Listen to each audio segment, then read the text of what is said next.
أعوذ بالله من الشيطان الرجيم بسم الله الرحمن الرحيم وَكُلًّا وَعَدَ اللَّهُ الْحُسْنَى۔ اللہ پاک کی ذات نے ان تمام صحابہ کرام کے ساتھ بھلائی کا وعدہ فرمایا ہے، یعنی قیامت کے دن اللہ پاک نے سب کو جنت میں داخل کرنے کا وعدہ فرمایا ہے۔ حدیث پاک میں آتا ہے، نبی کریم علیہ السلام نے ارشاد فرمایا کہ جس نے مجھے ایمان کی نظروں سے دیکھا وہ بھی جنتی، اور جس نے مجھے دیکھنے والے کو دیکھا وہ بھی جنتی، یعنی صحابہ کرام بھی جنتی ہیں اور تابعین تبع تابعین بھی جنتی ہیں۔ شرط یہ ہے کہ خاتمہ ایمان پر ہو۔ نبی کریم علیہ السلام کی آل پاک اور اصحاب پاک پوری دنیا کے اندر امت مصطفیٰ کی تمام جماعتوں میں سے افضل ہیں اور اعلیٰ ہیں۔ بعض لوگوں کا یہ خیال ہوتا ہے کہ اللہ پاک کے پیارے حبیب علیہ السلام کے فلاں صحابی کی فضیلت میں بڑی حدیثیں آئی ہیں،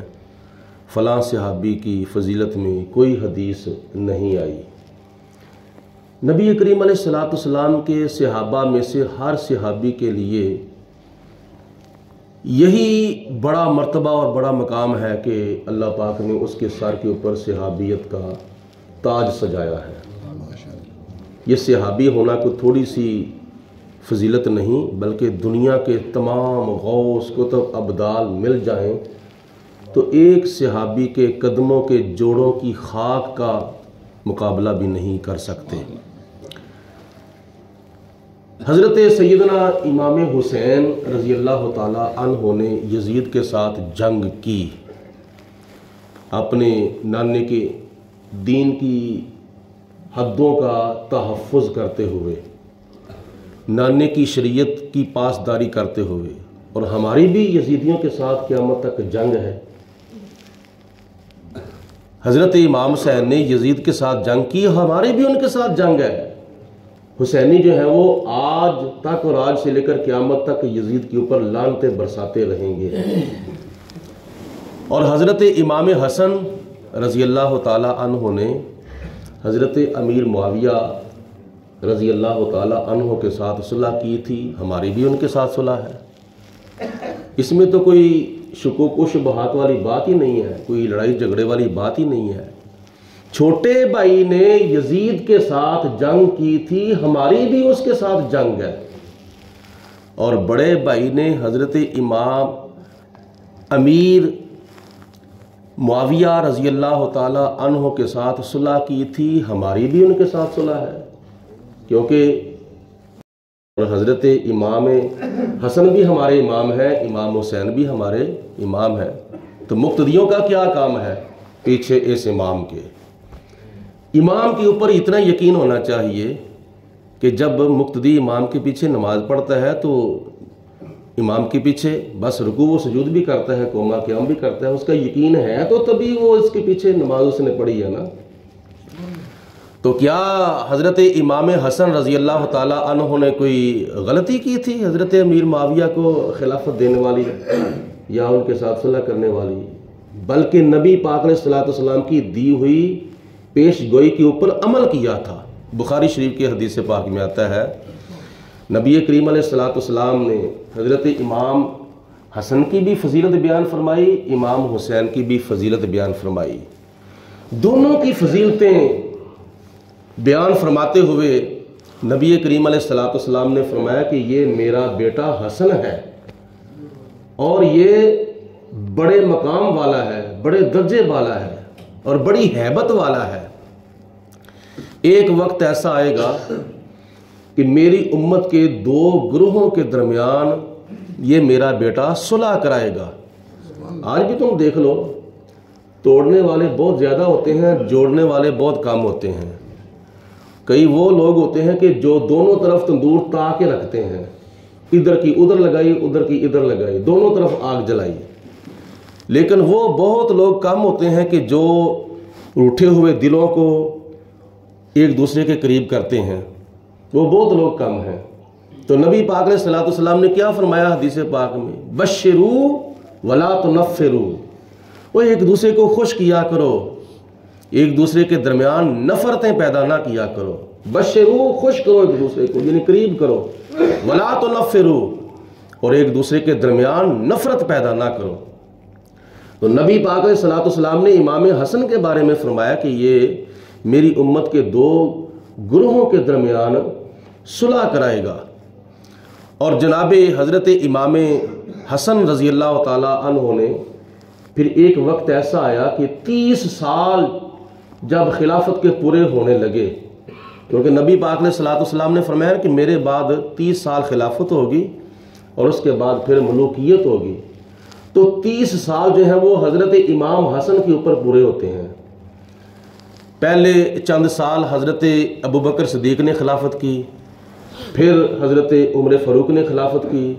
پھر حضرت عثمان غنی نے خلافت کی، پھر حضرت مولا علی شیر خدا نے خلافت کی،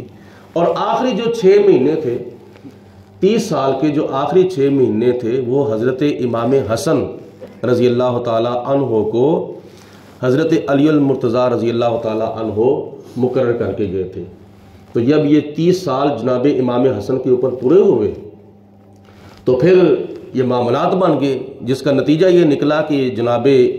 امام حسن رضی اللہ تعالی عنہ نے دیکھا کہ میرے نانے نے بھی فرمایا تھا کہ 2 گروہ ہوں گے، ان کے درمیان تم صلح کراؤ گے، تو آپ نے اپنا تاج اور اپنا تخت حضرت امیر معاویہ رضی اللہ تعالی عنہ کے سپرد کر دیا۔ یہ رجال کشی کتاب ہے معترضین کی، اس کے حوالے سے میں یہ بات کر رہا ہوں۔ تو حضرت امیر معاویہ رضی اللہ تعالی عنہ جب تخت سلطنت کے اوپر بیٹھے 20 سال تک آپ نے حکومت فرمائی، آپ نے حکمرانی کی تھی، اور یہ اعزاز حاصل ہے جناب حضرت امیر معاویہ رضی اللہ تعالی عنہ کو کہ حضرت ابوبکر صدیق نے بھی دین اسلام کی بڑی خدمت کی ہے تھوڑے سے وقت میں، اور حضرت عمر فاروق نے بھی بڑی فتوحات کی ہیں تقریباً 10 سال کے عرصے میں، اور حضرت عثمان غنی رضی اللہ تعالی عنہ نے بھی بہت سے ملک فتح کیے ہیں اپنے 12 سالہ دور خلافت میں، اور حضرت علی المرتضیٰ رضی اللہ تعالی عنہ نے بھی بہت دین کا کام کیا، بڑی دور تک دین اسلام کو پھیلا دیا۔ لیکن جناب امیر معاویہ رضی اللہ تعالی عنہ کو اللہ پاک نے دین کی خدمت کرنے کے لیے 40 سال کا عرصہ عطا فرمایا ہے بطور اقتدار اور بطور حکومت۔ یعنی چند لفظوں میں یہ بات عرض کر رہا ہوں کہ حضرت امیر معاویہ رضی اللہ تعالیٰ عنہ کو اللہ پاک نے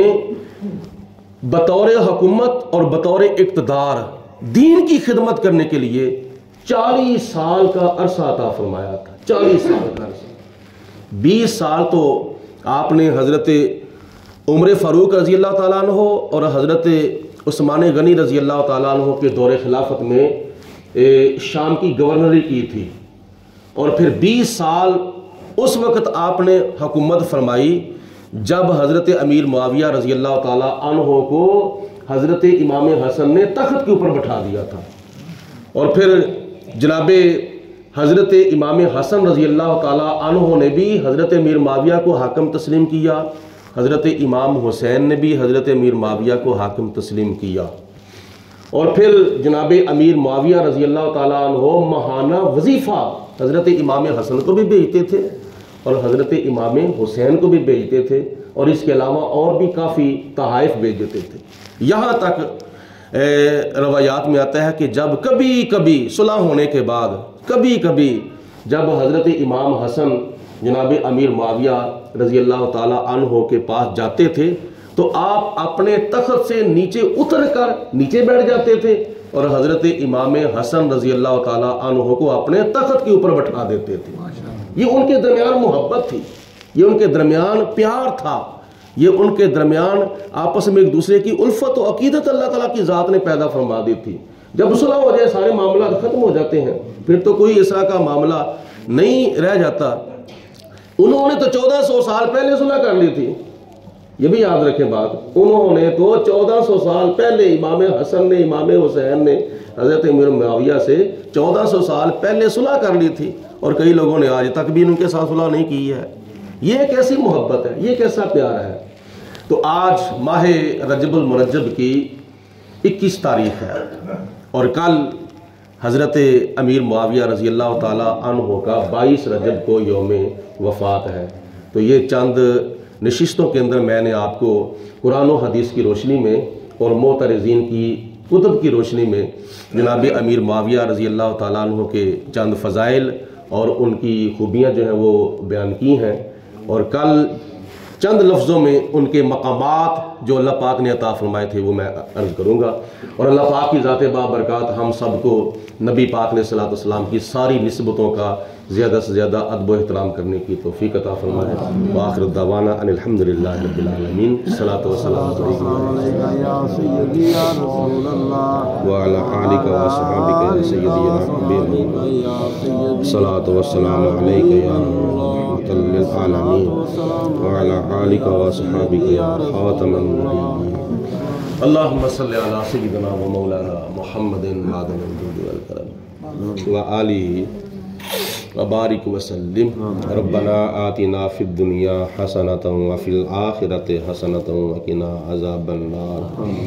اللہم اید الاسلام والمسلمین، اللہم اید الایمان والمؤمنین۔ الہی بحق بنی فاطمہ کے برکول ایمان کنی خاتمہ، اگر دعوتم رد کنی ور قبول منو دست و دامان آل رسول۔ یا رب العالمین اپنا فضل و کرم، رحمتیں، برکتیں، انعام و اکرام، دین و دنیا کی نعمتیں، برکتیں، دنیا اور آخرت کی کامیابیاں، قبر و حشر میں نبی پاک علیہ السلام کی زیارت اور شفاعت، اور محشر کے میدان میں عرش الہی کا سایہ، قیامت کے دن نامہ اعمال یا اللہ ہمیں دائیں ہاتھ میں نصیب فرما۔ نبی پاک علیہ السلام کی ساری امت پر رحم و کرم فرما۔